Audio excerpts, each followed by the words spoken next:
Hey folks, welcome to the Gain Traction Podcast, the official podcast for tire business. I am Mike Edge, your host. Mike Lusso is our guest today. He is an engineer with Coates Company in Nashville, Tennessee. As many of you know, they produce the tire changers, wheel balancers, lifts, and alignment machines. Mike is also co-chair of the WTSBC of SEMA, which stands for Wheels, Tires, Suspension, Brakes Council, which is also a major committee that serves our industry within SEMA. So we're proud to have him today. But before we get started, this episode is brought to you by Tread Partners. Tread Partners is the digital marketing agency that specializes in digital marketing for multi-location tire and auto repair shops. Tread Partners works with clients that have hundreds of locations down to 5 locations.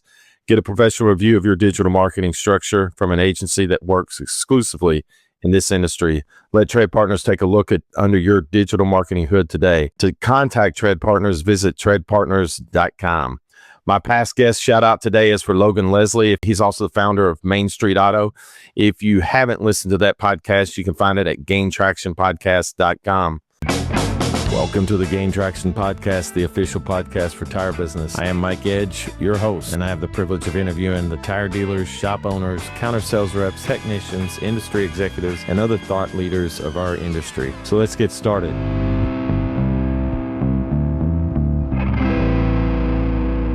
Mike, we finally did it, man. Welcome to the Gain Traction Podcast. Well, I appreciate the invite and appreciate the opportunity to really talk to you and your audience. Well, we've talked about doing this for a while, and I think our big goal today is just to let people know what the council's about, because it affects all of us, and SEMA does too, and what the council does. And I don't know, let's just backtrack a little bit and talk about how you got involved in the council. Oh, yeah. So about 6 or 7 years ago, I was walking, just participating in the show like many of your audience members do. My company, of course, setting up a booth. And I ran into an old college buddy, and he was handing out pamphlets. It's Greg Parker with Wegman Automotive. And he was just like, "Hey, man, what's up?" And he was mentioning he was hanging out free lunch tickets. And I was like, well, I'll definitely take that. But then I was like, why are you handing out lunch tickets? And then of course he gave me the spill of like, being part of what was at the time WTC, which is the Wheel and Tire Council. And I was like, oh, that's cool. And he says, why aren't you a part of that? And I was like, I don't know anything about it. And then he says, well, actually, I think your company's part of it. You need to talk to whoever. And, and so I started really digging into it when I got back. And then, then I got invited to a bunch of their, volunteering, task force, talking to them, got invited to a couple of, meetings, both online and at the locations. And I was like, oh, wow, this is really something to be a part of. And I was like, why is my company not part of this, being part of the wheel and tire industry? So I got more and more involved into it. But that's where I kind of started off, was just running into an old college buddy. And, it was like, it's kind of like, hey, this is what I need to do. But it really pulled on my heartstrings, especially for my company and my brand, to be a part of the Wheel and Tire Council, which now is part of the braking suspension as well. Well, you make me think of something too. A lot of our listeners are tire dealers, auto repair shops as well, that obviously sell tires and wheels, etc. Should they be part of the council? Yeah, absolutely. They can be a part of the council. A council is a growing membership. Then you got your select committee members that will help represent and then kind of disseminate the information back down to you guys, and then help find ways to, it's kind of like the old voice of the customer. Like, you guys can bring up, you get educated, and then we can educate you back. So, and get more information to you. So, each one of the independent wheel shops, they have an opportunity to be there. Your custom manufacturing, your custom wheel shop suppliers, tires companies. We do have some. So, example of Discount Tire, which is a larger tire dealer, but they are part of it, the council. But we have other groups that are definitely a smaller group that can definitely be a participation. Well, and I think it's just safety in numbers. Again, it's, I had Mike Spagnola on here from SEMA, and we just talked about SEMA's more than the show, and people Correct. need to realize that. And this council is just a division within SEMA that allows you to kind of nest with the people and collaborate with the people that are, associated to your specific industry within SEMA. and protect those people as well, because Absolutely. yeah, the biggest thing is each one of the councils supports SEMA in its nature. So there's different councils for pro installers. There's stuff for the emerging trends and the technologies, which is more a lot of the engineering folk go into that side of things. But anybody that's really into the new technology and trying to grow that.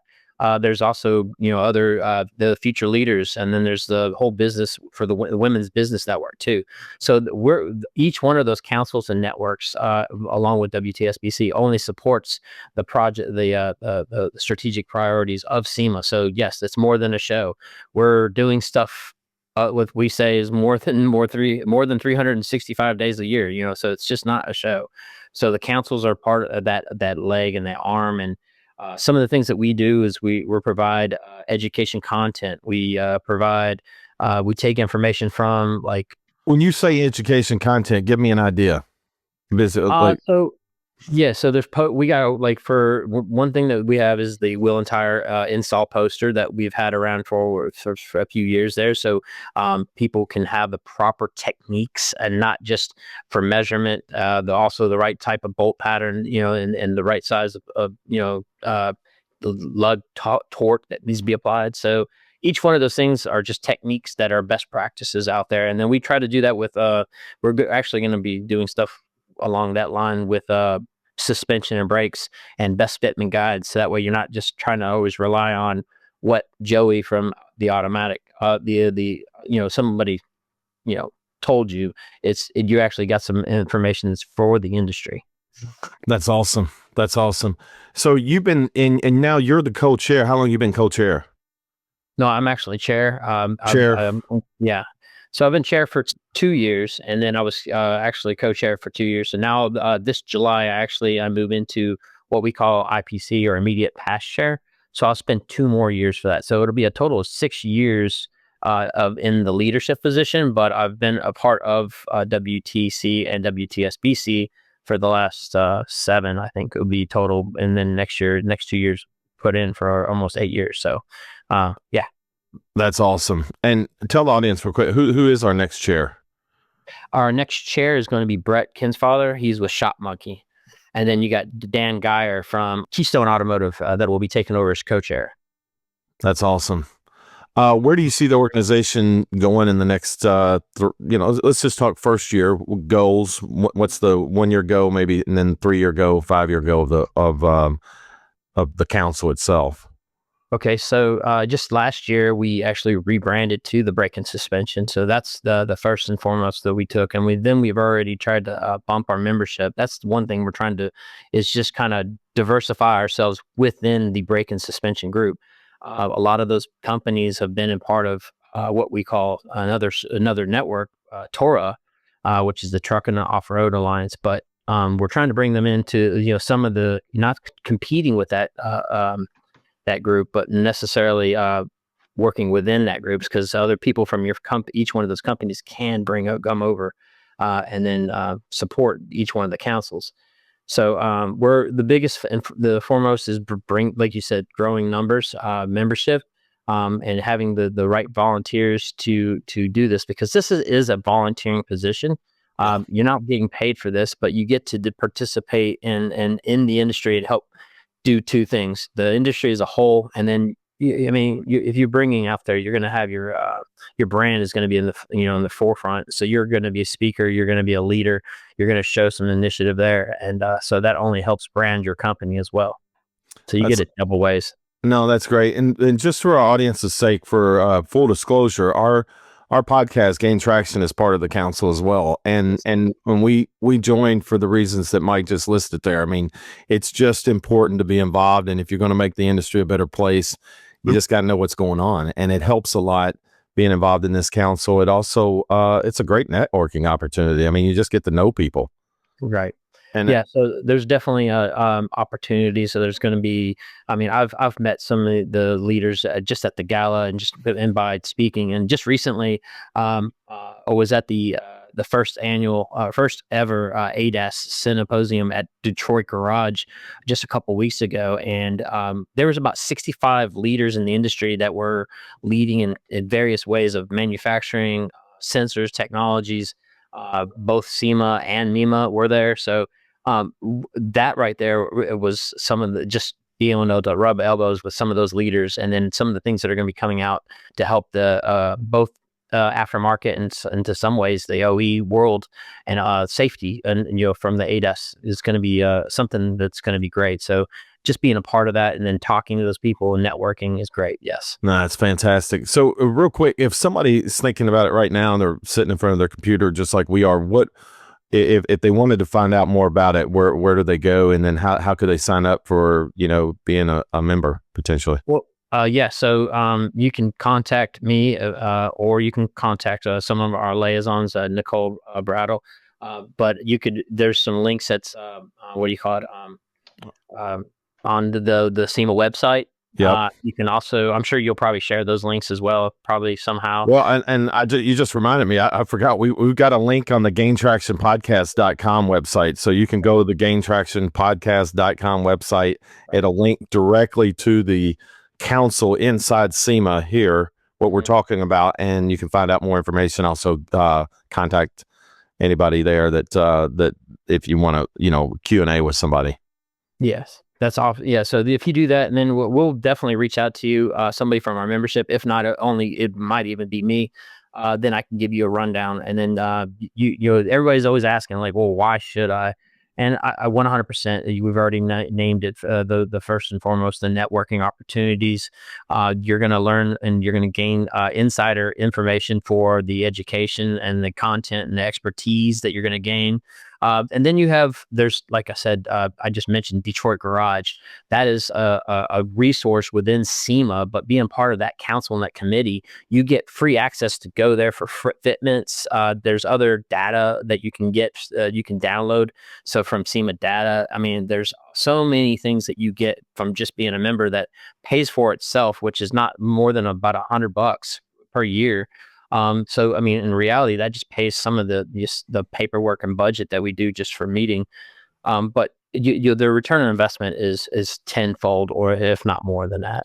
But it also fits something else that I learned from a mentor of mine years and years ago. He goes, look, if you want to be good at anything, you got to continually acquire information, and you got to always do your homework, and you can't get lethargic or complacent or whatever. And if you're going to be the best in your sphere, then work at it. And part of that I've always found to be like in these positions of being able to, join organizations where you're going to do basically self-improvement within the industry.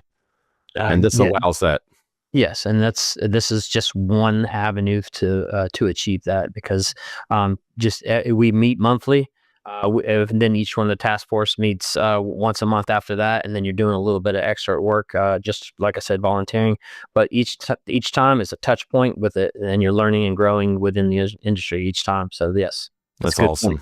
Well, Mike, give everybody a little bit about yourself. Where did you grow up, and how'd you get into this industry? Okay. Yeah. So I've got to live the life of the military life without being in the military. So I kind of grew up in SEMA Valley, California. I lived in Kansas, Fairbanks, Alaska, and I grew up a good portion in Kentucky. So my dad worked for like DynCorp Aerospace. Then I went to college at Austin P.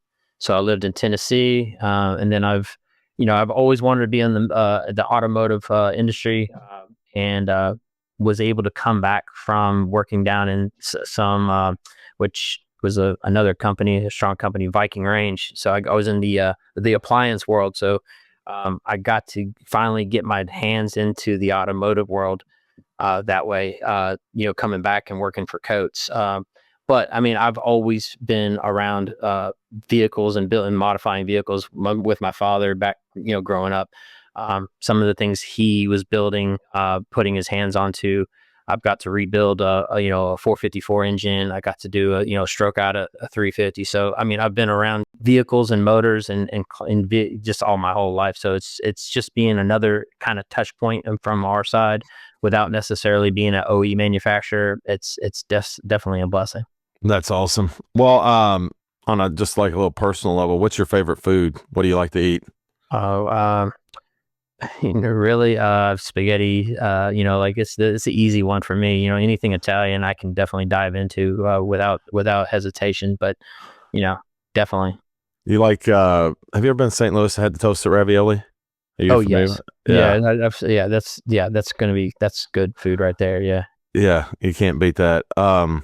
So you're in the Nashville market. Just curious, where do you like to eat down in Nashville? What's one of your favorite hot spots? So now I'm going to go take a twist here, but Martin's barbecue. I mean, you're not going to miss barbecue down here in Tennessee. I know everybody. You got Memphis, you got Kansas City. Everybody thinks they have their barbecue, but I'm going to tell you right now, by far, Nashville's barbecue is some of the best out down here. Even some of the, I mean, you can go down any street and another block, and then someone else has got a little makeshift barbecue pit, and you can't go wrong. But Martin's barbecue has been around for a while. They've got a couple of setups, and yeah, I kind of frequent there way too much. Well, I'll give them a plug as well. I met a tire guy down there. One of the guys actually I had interviewed on here, Logan Wilkes out of Alabama. We went to Martin's, and I had their, I don't know if they call it their barbecue chicken or they call it their smoked chicken, but I'm not lying when I say, you know how chicken's a gamble, right? Right. I mean, it can be dry, right? And you're Uh-huh. always worried about it. It was as moist and the flavor in it was so smoke filled that I didn't know it was possible to make every bite. You know what I mean? Like you Delicious, usually right? get to the interior, you think, yeah, it's no, the whole thing was all, my meal was awesome.